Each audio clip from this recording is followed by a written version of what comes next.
Welcome into the PantherExtra podcast.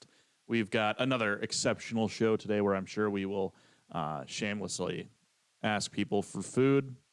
We might even be willing to pay for it. I can't make any promises. But Jim, you made the joke beforehand that you didn't even know who they played last week. You and I played last week. I think you were aware of who they played. 0-5 Indiana State, and it came down to the final minute of the game. Second week in a row that it came down to the final minute of the game. And I think Panther fans were expecting a little bit more out of you and I going up against a winless opponent and one who had looked fairly anemic in its first three games until Cade Chambers and Justin Dinka came back last week, and then they had a close game against Murray State. But again, that's Murray State, a team that not a lot of people thought should have been allowed into the conference. What are your takeaways from the Indiana State game from what you were able to glean? Because I know you were in Kinnick on Saturday. I'm not surprised it was a close game. UNI's typically recently has had a tough time playing there and winning there. You know, they've won a lot there, but it's always been a tough game. The other thing, too, is you had to look at Indiana State had 2 FBS losses. You know, they were coming in, and so you kind of almost throw those out. You know, you think, every team thinks they're going to win every one of those games, but we know what they're for when you're in an FCS program. You know, if you win, it's a super boon for you. It's, your boosters, your fans, it's great for them, but it supplements, those games supplement your budget. So they had 2 of them. They lost 2 of them. And, and the other 2, like I said, they didn't have Cade Chambers. So that was a big deal, and I think that was a big difference for Indiana State in that game. I think UNI is still feeling its way out. It's still figuring things out. They're, and the most important thing, they're now 2-2. They're 2-0 in the Valley, and they're going to a place where they've had some success. Now, the team they're playing has had a lot of success recently. Well, the Panthers are 3-2 actually. They're on a 3-game winning streak at the moment. I forgot Idaho State. Yeah, my bad. Yep. It was before the bye week, so you can't even long time ago. Yeah, you can barely even remember it at this point. But yes, Indiana State proved to be a bigger challenge than I think many people were expecting, including myself. And I went into last week saying I think we know 85% of what this team is. We have an 85% idea of what they are, and this is going to be a telling week. And I think we ended up. Oh, that's not gonna sound very good, but we ended up not learning very much about UNI last week. I think we were maybe at 87%, 86%, and I think you're really going to have a good idea of what UNI is after they go against the number 1 team in the country. I don't think you can get much better of a litmus test than that, because we come into that game and we learned that, okay, they can run the ball effectively. We thought we learned that against Youngstown State, and then we ultimately do learn that against Indiana State as they lose Ty Edwards and Harrison Baboui rushes for 3 touchdowns. We learned that they can run the ball effectively no matter who is the back in the backfield. I think we learned that. I think we learned that the offensive line can protect Theode. I think we learned that the defensive line is good against the run. I think those are all things that we confirmed last week. What I don't think we know is how good can this team be? What's wrong with the defense, and how good can they be? Because the defense against the run is really, really good. They lose Ben Belkin last week. He does not return. Josiah Galvin got nicked up again at the end of the game. He came back, and then they're giving up big passes still. So I think there's a lot of question marks around the defense again. I think they feel better than they were last year at this time, but I just don't think that they've shown that yet. What's your take on me saying we know 86 or 87% after knowing 85 last week?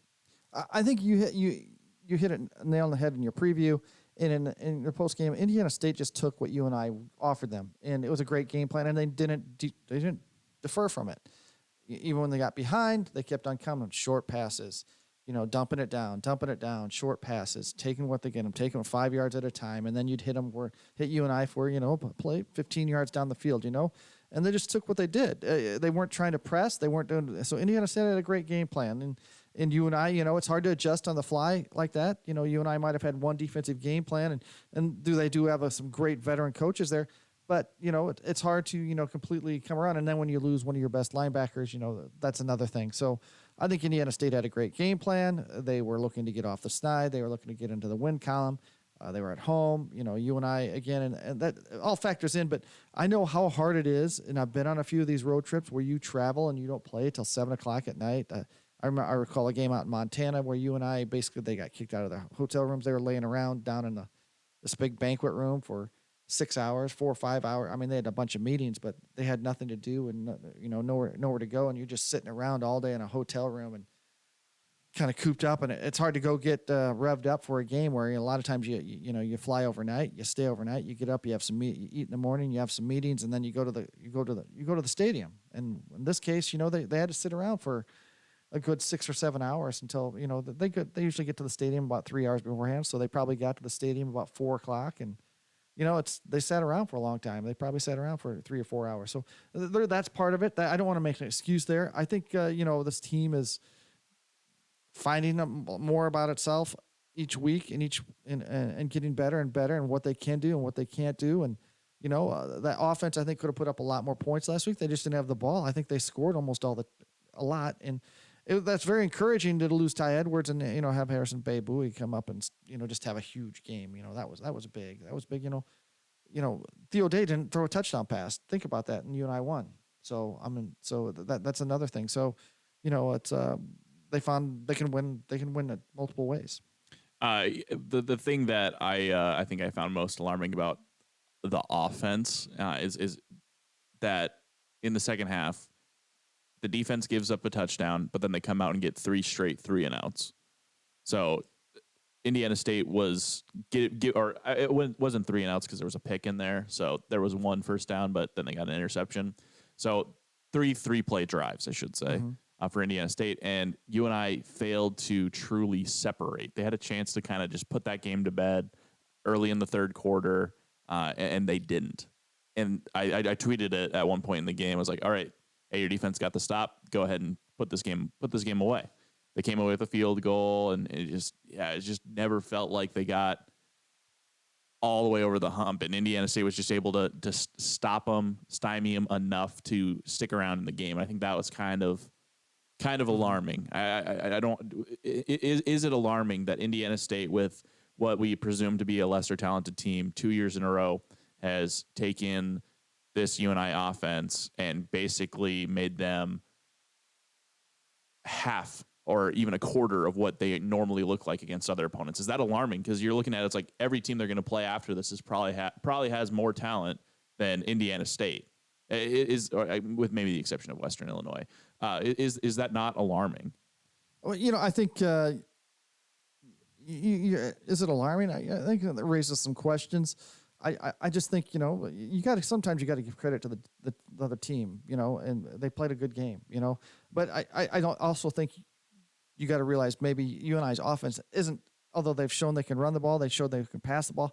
They're not there yet, and they're going to have games where, they think they have the plan and they think they have the plays and it just doesn't click. Or, Theo's off by a foot here on a throw, or a guy that has caught 100 straight balls, drops the first one, or has caught 99 in a row and he drops the 100th.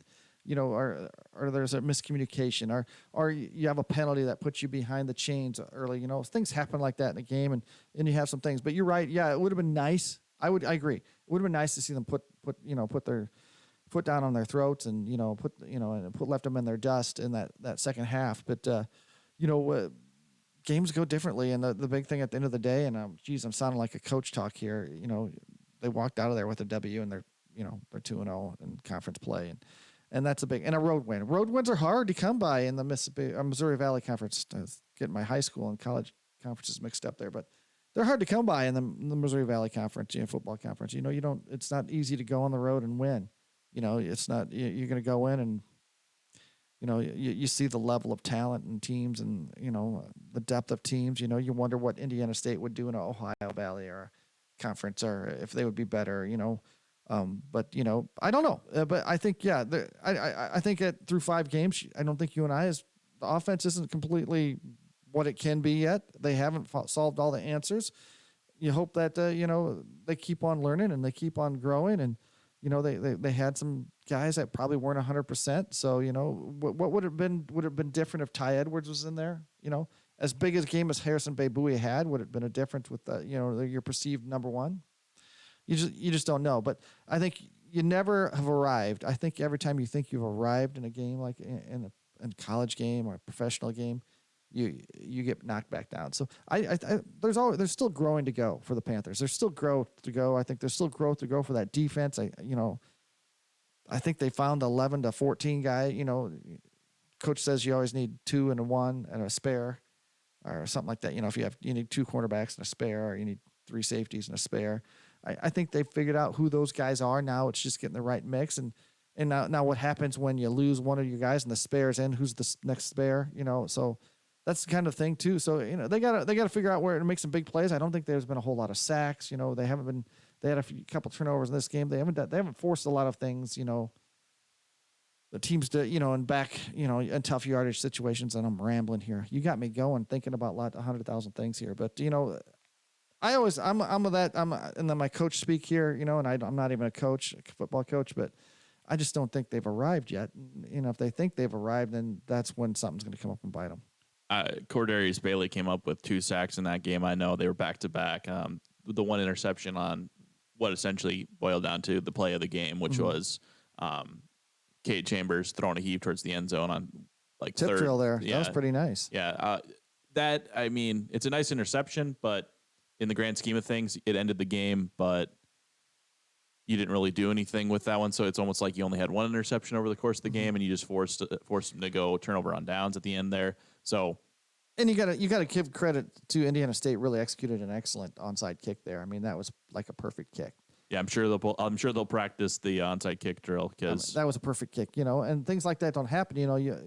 If that doesn't happen, the game's over basically. If Indiana State doesn't recover that, and so it was they executed a perfect onside kick. And I don't know what the percentages are. You can probably look into it. You're smarter than me, but what's the percentage of onside kicks working? I could probably only tell you like NFL or Power 5. I doubt they have FCS numbers on that, but it's not super frequent. But at the same time, you don't want to be in a position against a winless opponent where they have a chance. An onside kick goes the wrong way and they're going to march down and potentially tie the game. Or if they want to go for 2, they could win the game. And then you're in a dogfight in overtime. And no matter how you come out of that game, it's not going to be a good look because you got the Sycamores, the lowly Sycamores took you to overtime. So I think that's one of the big things too. If we can, we'll transition a little bit to a different topic, is why UNI is failing to get much respect in either of the polls. I pointed out to you yesterday that Youngstown State is ranked in both of them, with the exact same record as UNI. And UNI's got to win over them. Yeah. Yes, and UNI beat Youngstown State 2 weeks ago. And we got to get you on that FCS stats poll. I used to vote on that, so we're going to get you on that. So you can vote the Panthers 10. Vote them 10 every time. I don't think I would vote UNI 10, but you're looking at it, and it's like UNI's losses. One was to a FCS or FBS opponent, which is Youngstown. If we're just doing straight resume comparison with the Penguins at 3-2, UNI has beat Youngstown State and 2 FCS opponents. Youngstown State has lost to UNI and lost to an FBS opponent. UNI's 2 losses, FBS opponent, Weber State, who's also still ranked. They don't look very good. They haven't looked very. Weber State hasn't looked very good since that win. So that's right. That could factor in there too. But they're still a ranked team. So just comparing losses, Youngstown State was not competitive, and they lost to Ohio State, and they lost to UNI. UNI was competitive in a loss to a ranked Weber State team, and they were, the game was over fairly quickly. It felt in Jack Trice, but it was still more competitive than the Ohio State Youngstown State loss. So, what do you think is keeping UNI out of these polls at the moment? Is it just looking at it and saying you didn't get the style points against Indiana State? That could be it. I think that could be truthful. Because Indiana State hasn't had a lot of success. I'm thinking it's been more recent when I'm thinking, but they haven't been in the playoffs in a while. They haven't been, within a threat of a playoff. I think there might have been a year in the last 5 years where UNI got taken as an at-large bid over Indiana State, despite them both having the same record. So that could be it. But same thing here. Let's bring out the coach speak again. It's rankings. It's week 5. And those coaches' rankings, how much time do you think they have to actually to look down and see what everybody's done and vote, So in that aspect, I would say I'm surprised because a lot of people go, "Oh, UNI is a really good program and playoffs all the time." So hey, they're 3-2. They should be in the poll. But the FCS stats poll, which is media and sports information people from across the United States, people who follow FCS football, that one's a little bit surprising that UNI hasn't gotten more votes. It's not a history poll, but you're not voting. But what have they done now? And well, they've won 3 straight. After 0-2. I think they should probably be in top 25. And knowing based on history and teams that are ranked now, and if UNI were to play them, I think UNI would be favored on paper by a couple scores. Some of the teams that are ranked probably from 15 to 25, I would say UNI is probably better than them. I don't even have to really. Honestly, they're probably better than them. So yeah, if you're looking at Youngstown State, because I did kind of leave some stuff out to make the comparison a little bit more favorable for UNI. Youngstown State picked up a win over a number 6 Southern Illinois last week, so that's why they've leapt back into the poll. Yeah, and they beat them 31. They beat them 31-3. Yeah, but if you're looking at it, Southern Illinois has played. The big thing for Southern Illinois at the moment is that they beat Northern Illinois. Yeah, that's a big win. It is a big win, but and they the beat Huskies were in the Orange Bowl and a they few beat years ago, a weren't they? ranked. Well, that was like with Jordan Lynch. That was like 2012. It was 10 years ago. Well, that was like 11 years ago now. 11 years ago. Jeez, you were like in junior high. I was in 6th grade. I wasn't even in junior high. I was in middle school. You were in middle school. Yeah. Okay, go ahead. Yeah. So Bad reference. I hadn't even had a girlfriend yet at the time. Oh my God. Just a little baby. And they have a win over a ranked Southeastern ranked SEMO team. But then they struggled in a win over Missouri State, who looks awful. And yeah, I mean, it seems a little reactionary at the moment to say, "Oh, Southern Illinois, that was a super quality win." It was a very good win for Youngstown State, but they just lost to UNI. I believe what these teams are telling you. What are you saying? UNI should be ranked somewhere between 20 and 25th. Yes, UNI has told you they're a ranked team. Youngstown State has probably told you they're also a ranked team. Mm-hmm. Southern Illinois has told you they're a ranked team. So get some of these garbage teams from the CAA or the SWAC or Holy the cow, they're going Southland. to come out of us. They're going to come after us now. Yeah, all 3 fans from those conferences. Speaking now, so just listen to his voice. Yeah, what's Harvard doing at 19? Harvard might be pretty decent. I'm not a fan of that. I'm one of those people. I really wish the Ivy League would allow those guys to play in the postseason. It would be interesting to see. A 2-3 Eastern Washington team is ranked ahead of UNI at the moment. Albany, they're at 4-2. They're ranked over UNI at the moment. Yeah, I think the biggest thing that's keeping UNI out of the poll at the moment is beating Indiana State 27-20. So I think I have confirmed that it was alarming that they only beat the Sycamores by 7 through this poll talk. Mm-hmm. You're more knowledgeable. You've been around the block a little bit longer than I have. What do you think is a reasonable? You said 20-25. I think that's probably reasonable. I mean, UNI didn't look. Let's be honest. They didn't look particularly well against Iowa State. They didn't look particularly well against Weber State. But then they went and had an impressive win against Idaho State, who hasn't been very good this year. But they did play Montana pretty close. I think they had Montana. Montana sucks. Montana's ranked, aren't they? No, they're not anymore. They plummeted out of the rankings. Okay, but anyway, at the time that Montana was ranked, so Idaho State played them much closer. And then after that, I don't know what Idaho State played, but they're not very good. But you come back, you beat that, so you have a dominating win on the road, and then you beat Youngstown State. So I'm thinking, all right, not a dominating win over Youngstown, a dominated win over Idaho State, a win over Youngstown. So that I thought. That probably puts you in the polls. But, yeah, I think when they beat Youngstown State, they were 19, 20, something like that. Youngstown State was 23rd or 19-20, I think. Yeah, so it's surprising that they haven't moved into the polls. It's one of those things. So, yeah, it is what it is. I don't think the Panthers are worried that if they're ranked or not right now. I mean, Coach Farley told me on media day that he could care less about polls. So I've heard that conversation before.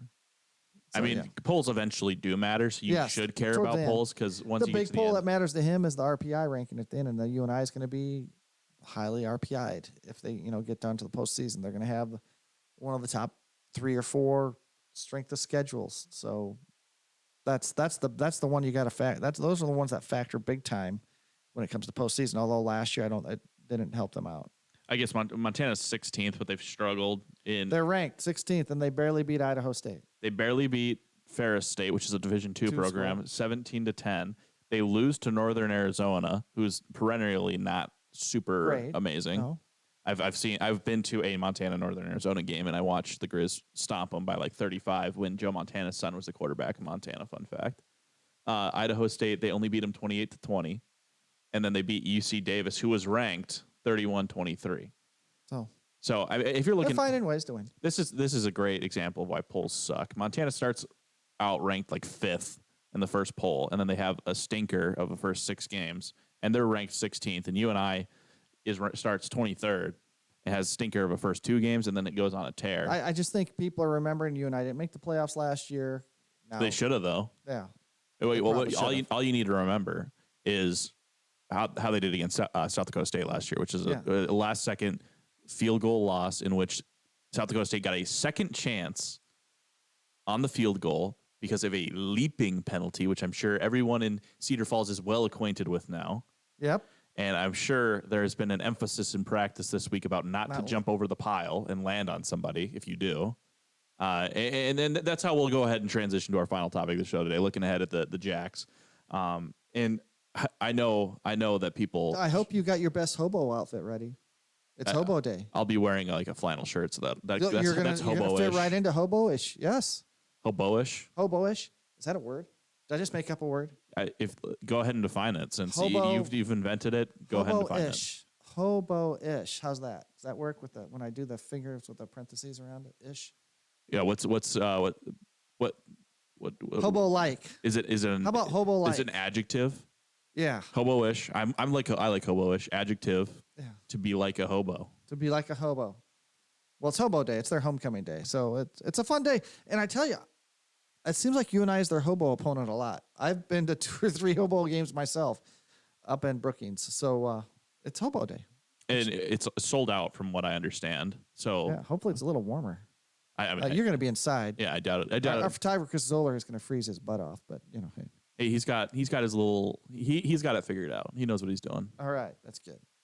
So that's what got a little off topic there, talking about hobo-ish, but South Dakota State gets the second try on the field goal, hits it, walks away or escapes Cedar Falls with a win. Likely the game that ultimately kept you out of the playoffs at the end there. Yeah. If you win that one, you're in for sure. It does. For sure. You could lose to South Dakota at that point, and you could get into the playoffs if you're UNI. It would hurt your seed, or your standing, but you would get in.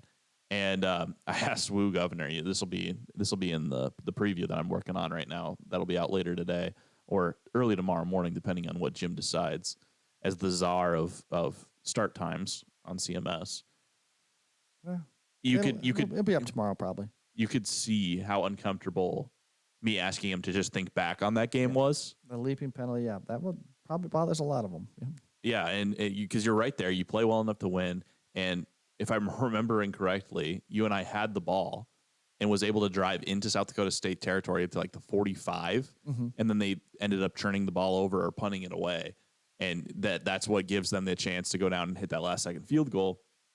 So you're thinking about it's like the offense had the chance to win, didn't get it, and then we gave up the game clinching field goal because of a penalty against us on a missed field goal. Where if we probably don't even try to leap over the pile, it's still missed. So yeah, it just so many shoulda, coulda, wouldas, missed opportunities in that game, and yeah, I think this UNI team is hungry. Coach Brookings tried to coach Woo on how to answer the question because he was standing off to my left when I asked Woo, and he's like, yes, no comment. And yes, Woo just gave me a yes, in the slightest bit, yes, this game means a little bit more to us because of what happened last year for those who are back.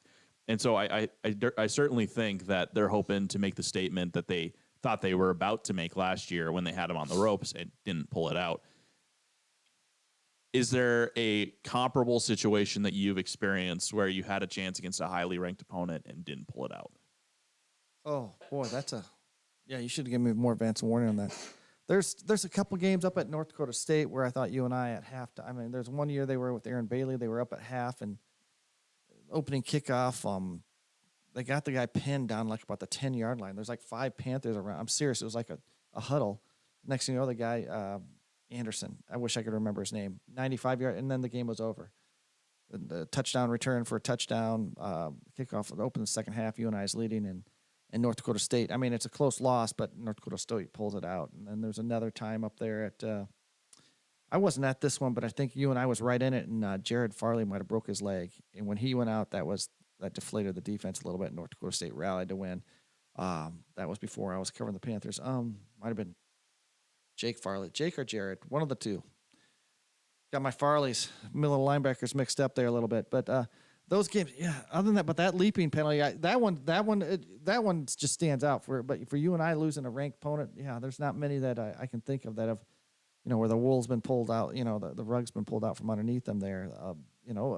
But if you probably go back and look, he probably leaped, and there was a reason why the flag was thrown, and so that's unfortunate. It's a really harsh learning lesson, because you don't know. I mean, you don't know what's going to happen in overtime, but at least you have a chance to see the overtime. Mm-hmm. See what happens in overtime, and anything goes there. So, the Iowa State game, the triple overtime game in Iowa State, where it looked like they were going to win that one, and yeah. So yeah, there's a few of them like that, but that one stands out to me even, and because it's probably most fresh. But in looking back, there's been a lot of losses that have hurt hurt the Panthers, not me, but hurt the Panthers. I mean, it can be painful to cover a team and know what a game like that's going to do for them, and then watch them lose. I think it can be painful. I think you're allowed to say that.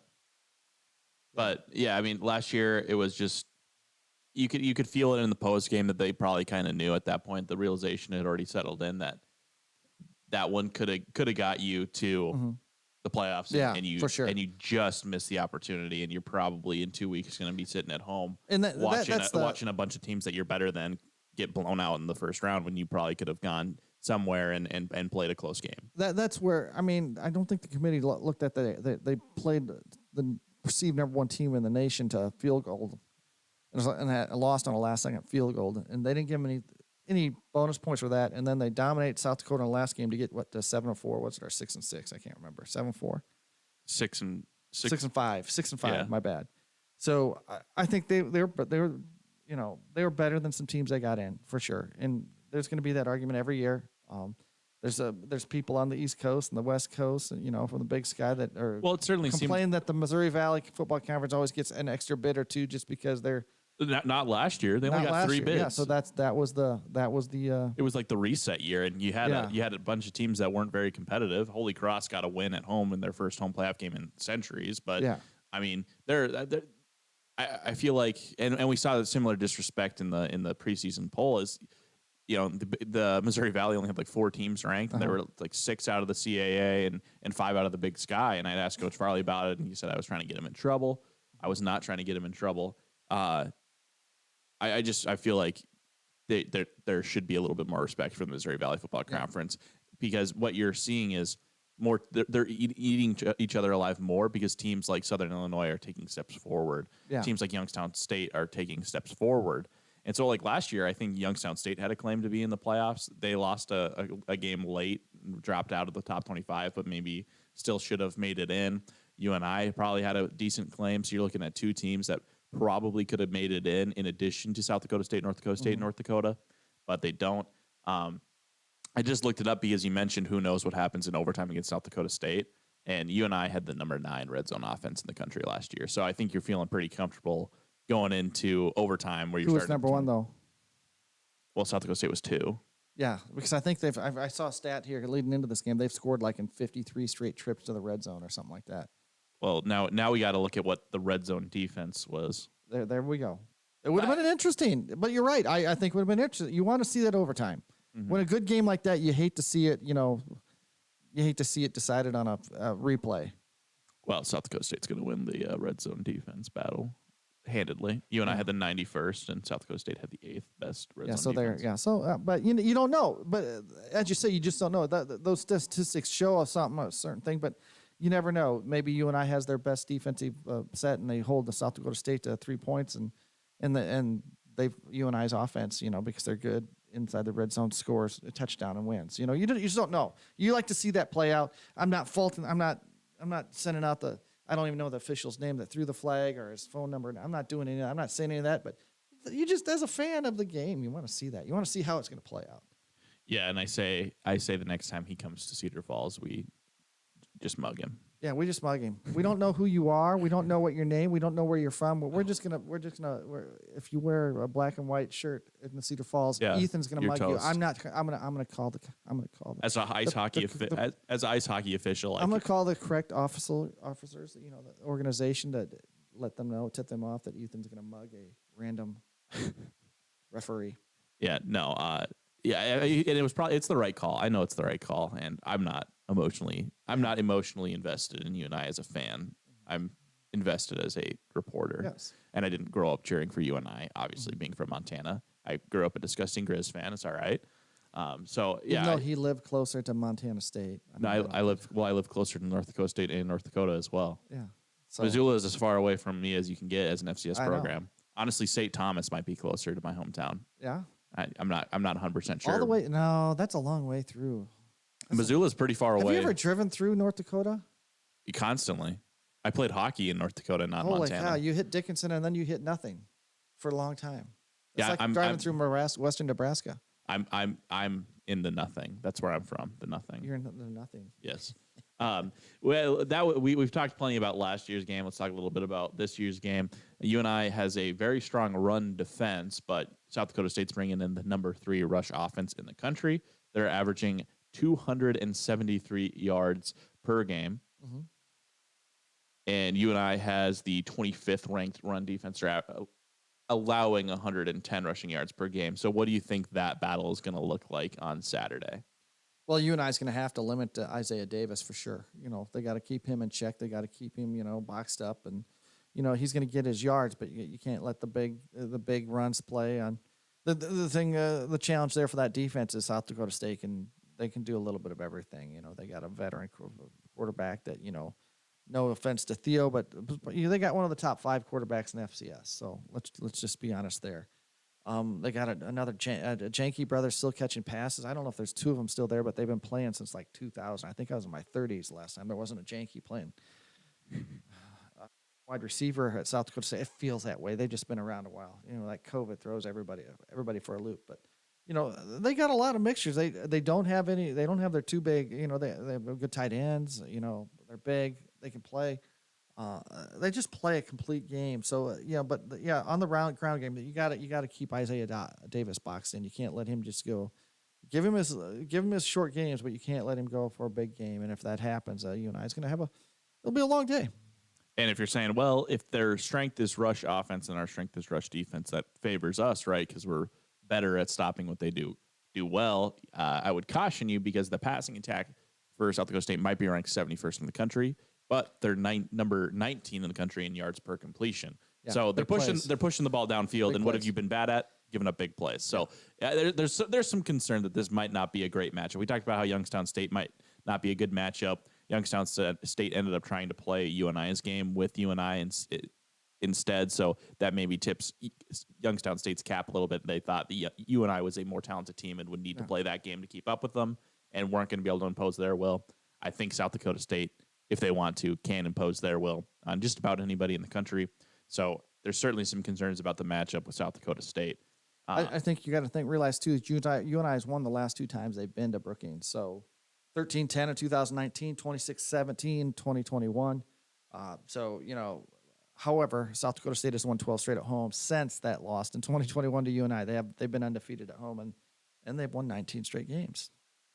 And that was early in Theo's tenure at UNI. Was the last win in Brookings, and I feel like kind of maybe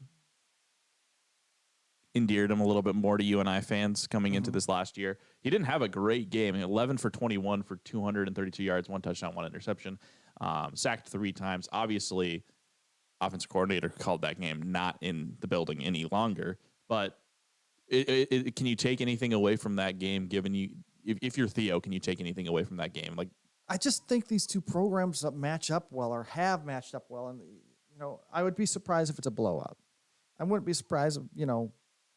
That would be the biggest surprise out of this. And watch somehow it's going to be a blowout one way or the other on Saturday. But I don't think that's happened. They just play really good games against each other. It seems like. If it's not going to be a blowout, would you consider the Weber State loss a blowout? Because I can see Weber State I can see got it. some late. That Weber State game late. That was they scored a touchdown late when it was out of hand. It was a 17-point loss. Yeah. I wouldn't call that a blowout but the score indicates it would be a blowout, but it wasn't a blowout because the circumstances. A couple of things go differently for UNI in the first half and early in the third quarter. Yeah. You're probably looking at a UNI victory in that game. Yeah. So if you're not going to consider a 17-point loss where UNI was extremely competitive, just didn't maybe have the luck that they needed. I just think I don't think South Dakota State's going to be a blowout either, because I could see that game going very similarly, where UNI maybe looks like the better team in the first quarter. Some halftime adjustments, which I think Coach Riley's been very good at this year with halftime adjustments, but some halftime adjustments maybe don't go UNI's way in this one. The other thing you're looking at is this is the first year for Coach Miller at South Dakota State, I believe is his name.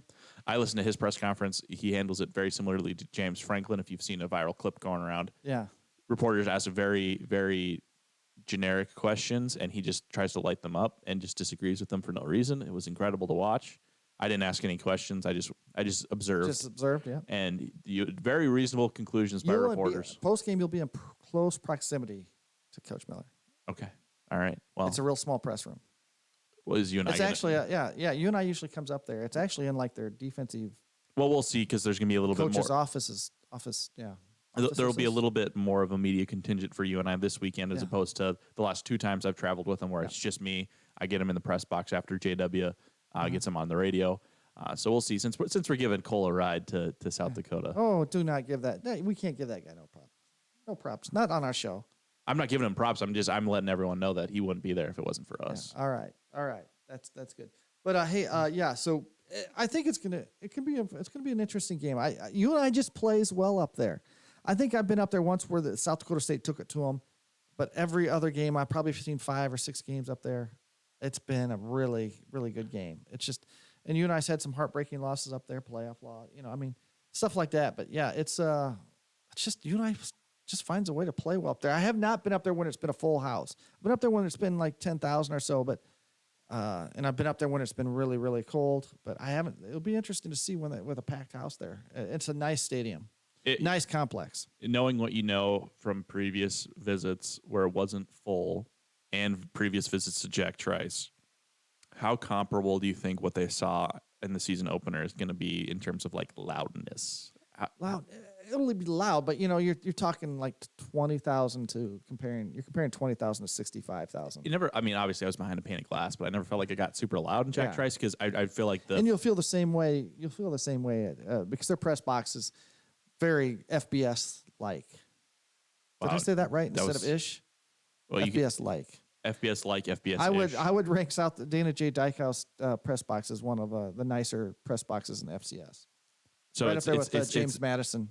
It's not FCS like then. It's probably more Group of 5 like. Yeah, Group of 5. Yeah. We're not getting the Kinnick where you got nice drywall. It's tiered. There's gonna be a little popcorn now, machine. if I'm right, it used to. And God, my memory's bad. You might get Culver's for your own personal Culver's bag of food. Okay, well let's end the show. Let's end the show with that. This can be the Jim knows nothing of the week, because you're probably gonna have the wrong opinion. On Monday I don't know if you saw my Twitter poll. And it's still up. So if you're just now listening to this, go to my profile. It's pinned on my X profile. I have a poll up. Culver's. They had an ice cream cone at Memorial Stadium in Indiana on Saturday, like a big mascot in a suit. It was an ice cream cone. I thought it was hilarious, so I took a picture with him. I hate Culver's. You hate Culver's? I dislike Culver's. I think it's probably like the 4th or 5th, but I love their I love their frozen custard. Okay, yeah, it's custard. Get me a chocolate peanut butter shake from Culver's. I'm in heaven. I call it ice cream because that's basically what it is. I understand that it's custard, so no one come at me, because there were some people in the press conference on Monday when I called it ice cream that they're like, it's custard. It's custard. Yeah, I know. My mom's from Wisconsin. I am well acquainted with Culver's.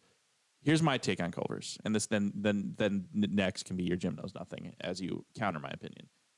Mid burgers. Mid means bad. I don't know if Talon's taught you that yet.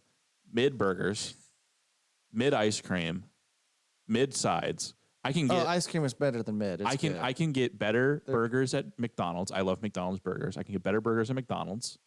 I can get better ice cream at Dairy Queen. I can get better sides at virtually every other fast food restaurant. I think Culver's I like Culver's the cheese isn't balls. excellent at anything. The cheese balls are pretty good. Culver's is not excellent at anything. So therefore, it is like I'll eat there if the rest of the group wants to go there. That's fine. Or I'm gonna eat it in the press rough. box on You're Saturday rough. if that's what they give us. I don't rank my fast food because I like fast food, but I'm not a big I'm not a connoisseur. I'd rather have a sit down restaurant. But if I have to have McDonald's or Culver's or here's the funny thing: I probably haven't had Burger King in 5 years. Well, But I love their- Burger King is horrible. I love their commercials though. Burger King's funny. Yeah, I like those. They're catchy. I'm singing them all the time. I don't know why, but I don't eat at Burger King. But when I'm thinking fast food, it's usually Taco Bell or Taco John's or something like that. So, I love Taco John's. yeah. So, they used to give you a personalized bag of you had a burger and some fries in there, and there might have been a cookie. I don't remember. Yeah, you got a personal bag at halftime at South Dakota State. It was really nice. Now they have a pregame meal and they changed it up now. I don't know if you get the Culver still at halftime, but anyway, it's a nice press box. It's a good setup. They got some really fine facilities up there. You will be driving. The speed limit's 75. It's awesome. It's actually 80. 80, yeah, 80. That's what I was thinking. It's 80. So, you hit Sioux Falls and then you get out of Sioux Falls and then there's I know. nothing. I used to drive that to go home from Nebraska. So you'd have to go up to Fargo. So you'd go through Sioux City and then Sioux Falls and Brookings and you'd go by the exit for Vermilion. Yeah. And then you get up to Fargo That's and Sioux you City-ish. shoot over. Yeah. Yeah. But yeah, you drive, and all of a sudden there's a college town out of the middle of nowhere. It just pops up. I've actually been to Brookings before. I got my ref certification for hockey like 3 years ago in Brookings. Yeah, you're just driving into your middle of, beautiful prairie land, and boom, Well, and the interstate, there's a college town. the interstate is fairly like it just barely glances by. So Yeah. you don't go through the town. You can just go right you by glance it. right by it. You're Yeah, driving so right by it. it's like almost a blink and you'll miss it highway town at that point. Which it's just like here, depending on which way you're coming, you don't see the dome. Mm-hmm. Which to me, I was thinking you have a dome and you should be able to see it. Or like when you go to Iowa City or Corval, you can't see Kinnick Stadium. Mm-hmm. It's huge. It holds 70,000 people, but until you drive into town, you can't find it. Completely different for Nebraska. Memorial Stadium, you can see that thing from miles away. And that's just because it's different in Nebraska. It's better in Nebraska. We're having a good time here. We're Oh, not yeah. even on topic. It's great. We'll end it with you're going to go ahead and vote on my poll artificially here. The option was Culver's is my number one option. Culver's is one of my top options. I will eat there. Meh, take it or leave it. Trash. I'm like the number 2 one. I'll eat there if everybody else wants to eat there. Okay. All right. Well, Because I'll get ice cream. I'll get my custard and I'll get some fries. I'll dip the fries in the custard. Oh, it's good. I'm at meh, take it or leave it. Yeah. I'll eat it, but it's not trash. It's not Burger King, but it's not any of the other options I named that These could do better. youngsters really hate their fast food. I love fast food. I love Cane's. I love Chick-fil-A. I love McDonald's. You can tell that I like fast food. I got a little bit of that going I on can here. tell. I can tell. Yeah, there I you can go. tell. As much hockey as you play, I'm surprised. I play once a week. Yeah, but you burn like 5,000 calories. Not as goalie. You just push around. Your legs get tired.